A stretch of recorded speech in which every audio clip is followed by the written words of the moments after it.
Osons l'éloge du futur, c'est la thématique de la Biennale Ecopos qui démarre ce soir, inauguration au nouveau siècle et 4 jours d'événements à l'Université catholique de Lille, 200 animations, un festival du cinéma, un salon du livre. Mais qu'est-ce qu'Ecopos? On va vous faire découvrir tout ça, suivez-nous. Nous sommes donc avec Pierre Giorgini, on peut le dire, hein, Pierre, celui qui a pensé Ecopos. Oui. Ça représente combien d'années de travail? C'est-à-dire qu'Ecopos était prévu en mise en œuvre en 21. Donc on a commencé à travailler en 20, 19-20, puis il y a eu le Covid. Donc on peut dire que ça fait 3 ans qu'on y pense, mais c'est quand on a redémarré le projet en phase opérationnelle que là on s'y est remis. Et on peut dire que depuis qu'on s'y est remis, il y a 1 an de travail. Oui. Patrick Scoffler, bonsoir. Bonsoir. Alors on y est, c'est le début d'Ecopos. Comment vous vous sentez à quelques minutes du démarrage? Il y a l'adrénaline, hein, il y a l'émotion. On est très heureux d'arriver à cet événement et puis de lancer ces 4 jours qui vont être une belle aventure. Avec émotion, avec gratitude, avec fierté, que je déclare ouverte la première Biennale Ecopos. Osons l'éloge du futur. Je pense qu'avec cet événement, la Cato elle prend vraiment sa place dans le territoire et au cœur des transitions. Et donc mes attentes, c'est d'une part à très court terme que chacun des participants y trouve quelque chose. Les gens qui viennent, ils cherchent quelque chose et donc ils trouvent ce qu'ils cherchent. Et puis peut-être à plus long terme, que ça contribue à un éveil des consciences, à des changements dans les comportements. Mais là on est quand même face à des défis énormes. Et notre question, celle qui se pose pour nous en tant qu'université, c'est ne laissons pas une dérive désespérante qui ferait que ça pourrait produire, comme toute désespérance, soit des comportements addicts de surconsommation en disant si tout est foutu, alors profitons-en, pleine vie, soit des comportements de baisser les bras, ça veut dire de toute façon on est devant un mur tellement énorme que voilà. Et donc on essaye de construire avec la jeunesse, avec chacune et chacun, un espèce de tiers chemin. On veut trouver d'autres angles, faire un peu un pas de côté pour dire, il y a des espaces d'engagement, il y a des espaces d'initiative, il y a des espaces de joie aussi à s'engager. Et donc, c'est ça qu'on veut construire. Donc Ecopos, c'est au fond un tiers-lieu limité dans le temps et dans l'espace, c'est 4 jours, mais c'est un tiers-lieu où plein de gens de profils différents, des jeunes, des vieux, des experts, des scientifiques, des professeurs, vont venir un peu partager ce moment. Quels sont les messages pour vous aujourd'hui qu'il faut faire passer en priorité? En fait, pour moi, la priorité des priorités, c'est qu'on essaye de faire une sorte de constat commun de la situation. Est-ce qu'on est tous d'accord sur ce qui se passe? Parce que si on est tous d'accord sur ce qui se passe, si on est tous d'accord sur le fait, par exemple, que ce qui est en jeu, ce sont les conditions d'habitabilité de cette planète, que potentiellement 3,5 milliards de personnes pourraient être amenées à migrer d'ici la fin du siècle si on arrive à des températures de plus 3 ou plus 4 degrés, il y a un certain nombre de sujets qui vont devenir moins importants. C'est-à-dire de savoir s'il faut rouler à 130 ou à 110, par exemple, ça devient un peu accessoire. Au regard de tout ce que l'on sait déjà aujourd'hui, est-ce qu'il est raisonnable de faire l'éloge du futur? Il faut faire un éloge du futur. C'est-à-dire qu'on a besoin d'essayer d'imaginer le futur autrement que comme une dystopie ou une réalité apocalyptique. Parce que sinon, ça devient une sorte de prophétie autoréalisatrice. Si on est capable d'imaginer le futur que comme quelque chose d'extraordinairement sombre, où est-ce qu'on peut trouver les ressources pour résoudre le problème et pour essayer de déjouer justement ces prédictions?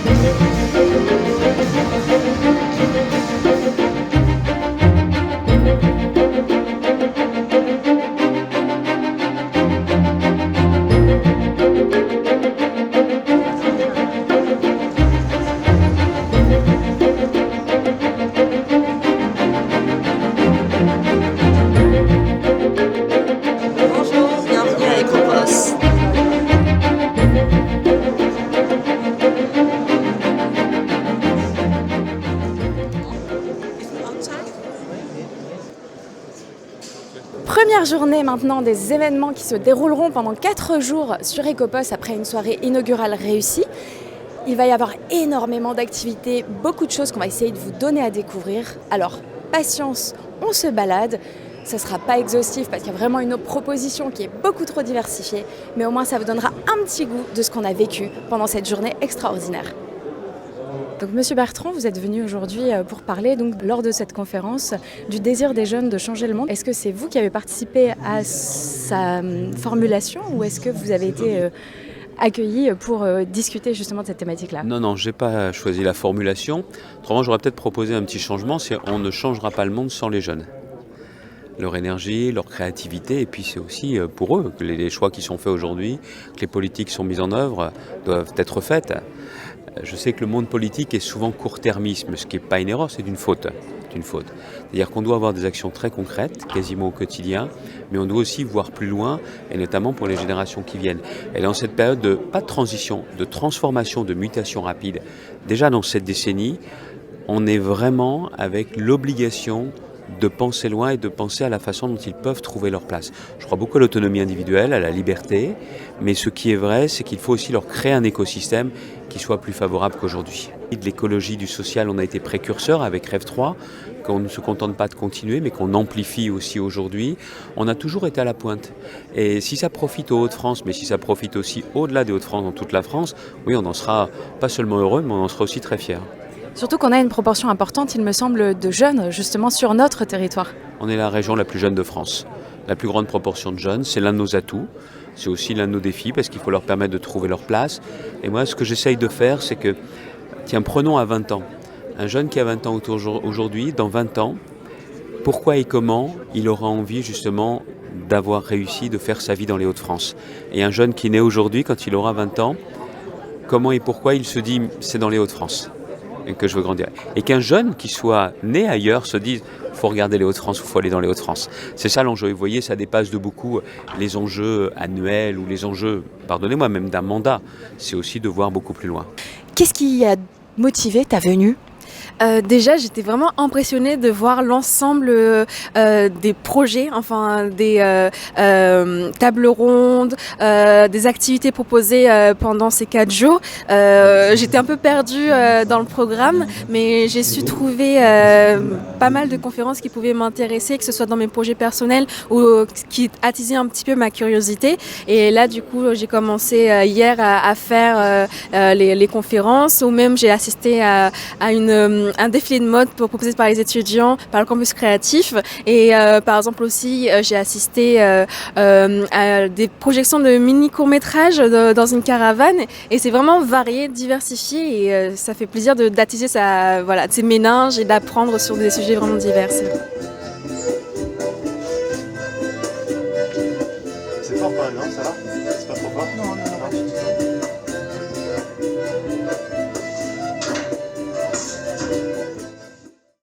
Ecopos, le festival autour de l'éloge du futur, ça continue au niveau du quartier Vauban sur plusieurs sites autour de l'Université catholique de Lille. Et maintenant, on vous emmène visiter un haut lieu de la transition écologique, direction le Palais Rameau. Suivez-moi.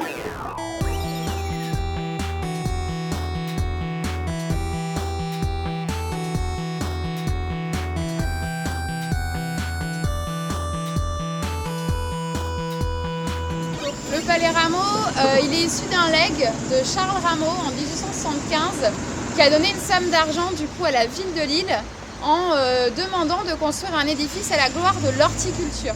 Marès Stankoviak, bonjour. Bonjour. Quel est le projet de rénovation du Palais Rameau ?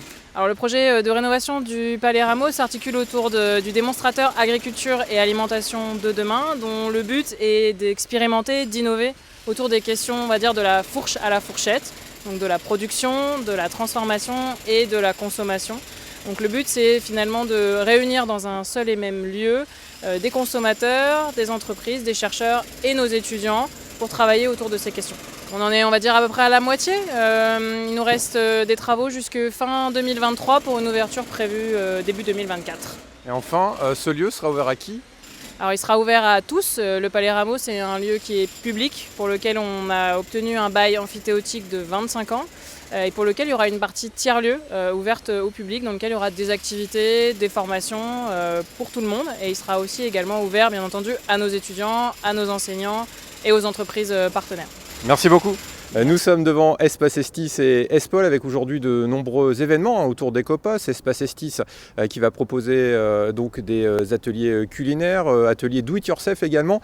Et puis du côté d'Espol, une journée consacrée à la rencontre avec des dirigeants d'entreprises engagés. On va vous emmener dans l'un de ces ateliers. On vous pose juste une question avant d'y aller. Il y a 2 événements majeurs qui ont eu lieu en 1492, 2 événements que vous connaissez tous. On vous emmène trouver la réponse. Alors Jean-Charles Caillet, bonjour. Oui, bonjour. Alors, c'est quoi cet atelier ? C'est un atelier qui est organisé avec des jeunes étudiants et des adhérents de l'APM. Et la question, c'est quelles sont les compétences essentielles attendues dans l'entreprise, du point de vue des étudiants, mais aussi du point de vue des managers. Et l'objectif de l'atelier ? L'objectif de l'atelier, c'est de comparer, de confronter 2 points de vue et de voir s'il y a des points communs entre les attentes des plus jeunes et des moins jeunes et des différences. Au niveau des publics, aujourd'hui c'est un peu particulier. Habituellement ce sont les étudiants, là il y a un vrai mélange.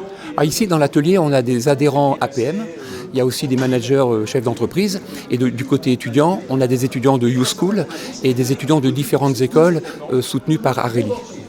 Et des événements qui ont changé un peu le rapport entre les hommes. D'un point de vue de l'humanité, d'un point de vue des échanges, ce sont des événements qui sont vraiment importants. 1492, quels sont ces 2 événements ?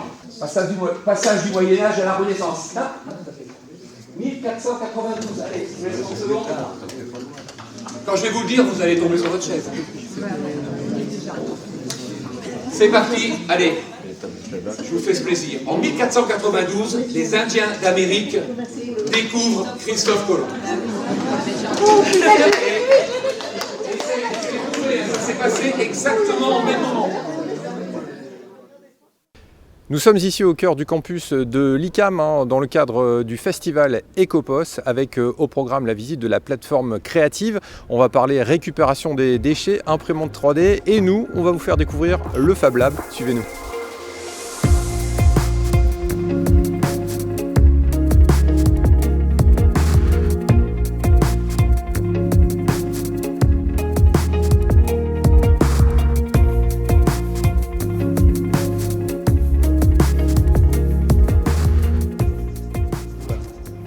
Bruno Solar, bonjour. Bonjour. Alors qu'est-ce qui se passe dans le cadre d'Ecopos au niveau de l'ICAM ?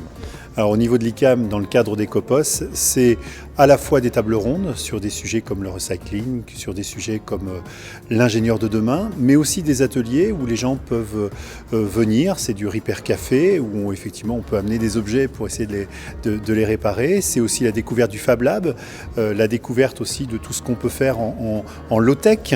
Et puis c'est la capacité aussi de rencontrer des ingénieurs ICAM qui travaillent dans toutes ces questions de recycling, de low-tech, de développement durable. Quels objectifs vous avez pour l'ICAM au travers d'Ecopos ? Alors, plusieurs objectifs. D'abord, donner à nos propres étudiants la possibilité de rencontrer un certain nombre de personnes et de découvrir effectivement le champ des possibles en vision de demain. Et puis, à l'inverse aussi, de faire connaître l'ICAM, de faire connaître le projet de l'ICAM, qui est un projet riche, non seulement à travers ce qu'on vit, nous, pour les ingénieurs et les ingénieurs de demain, des ingénieurs qui sont formés, qui seront formés vraiment dans une optique d'écologie intégrale. Avec plus de 200 animations, Ecopos évidemment est un festival très varié. On ne peut pas tout vous montrer, mais on vous emmène quand même découvrir quelques images.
Ecopos, de nombreuses animations, des conférences autour de l'éloge du futur, mais également en point d'orgue, le Festival du cinéma et le Salon du livre qui s'est déroulé samedi et dimanche. L'occasion pour le public de venir à la rencontre des auteurs. Donc Zoé, Marie, alors vous êtes ici au Salon du Livre, donc de la Biennale Ecopos, pour présenter un ouvrage que vous avez édité. Déjà peut-être, pouvez-vous m'expliquer, alors l'une ou l'autre, c'est quoi les éditions de l'Horloge ? Les éditions de l'Horloge, c'est une association étudiante donc de notre master Hélène, donc écriture, lettres et édition numérique. Donc on a coédité avec Tohu Bohu, on a sorti nous-mêmes notre livre. On a tout fait comme une vraie maison d'édition, du début jusqu'à la fin. On a tout géré nous-mêmes avec l'aide d'un professeur et de professionnels. Mais voilà, c'est notre enfant et on est très fiers. Du coup, c'est vrai que c'est très satisfaisant de voir notre livre parmi tous ces auteurs connus. On est très content du résultat. Bien sûr, tout n'est pas fini. Il reste encore un gros travail de diffusion à faire, mais ça montre quand même qu'il y a une belle progression. Et oui, c'est vrai que c'est très satisfaisant. Pour vous, dans quelle mesure c'est important de pouvoir vous inscrire dans une biennale comme celle d'Ecopos qui se penche sur la question de futur, mais de futur sous une perspective positive. Est-ce que vous-même, qui êtes plutôt représentante de la jeunesse, vous vivez un petit peu d'éco-anxiété et est-ce que ce type d'événement vous permet aussi d'aborder différemment l'avenir dont vous allez être co-bâtisseuse ?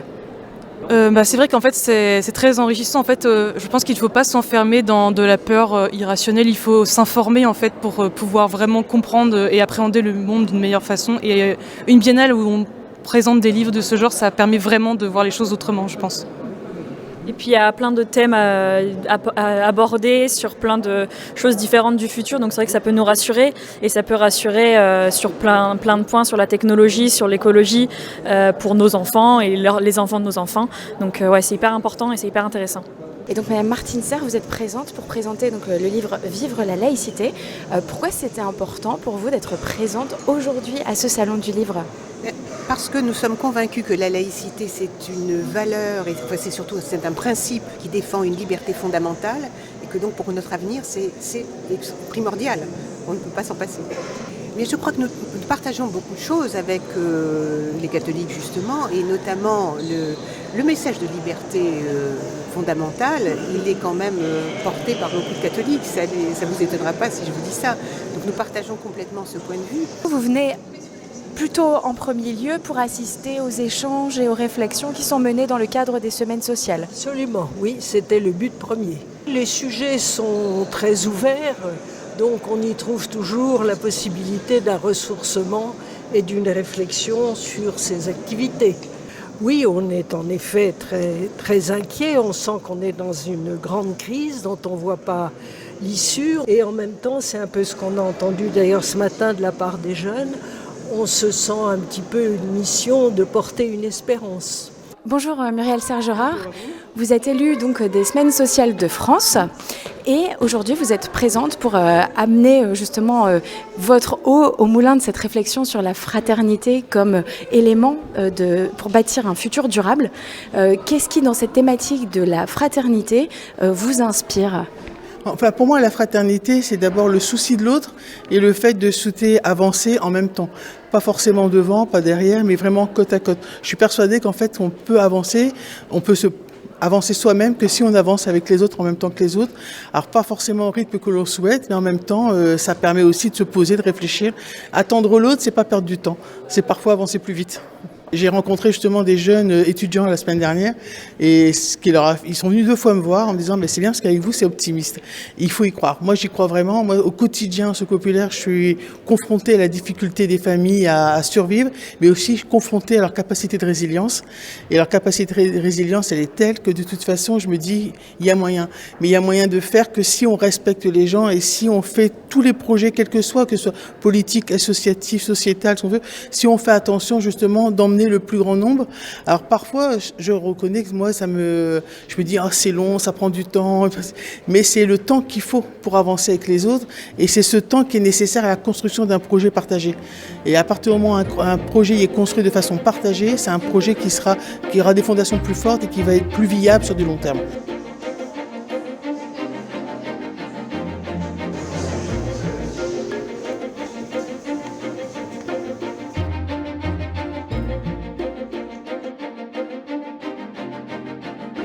La Biennale Ecopos, c'était des rencontres inspirantes, des conférences, des ateliers, des projections de films, des soirées, de la journée, des jeunes, des personnes plus anciennes, tous réunis pour parler de cette question du futur, question importante s'il en est, qu'on a essayé d'aborder sous un angle qui ne soit pas trop négatif ou en tout cas tiré vers le bas par les inquiétudes que notre avenir évidemment suppose. Alors comment garder l'espérance ? On espère, nous, que vous avez pu trouver réponse à cette question et on vous donne rendez-vous pour la prochaine dans 2 ans.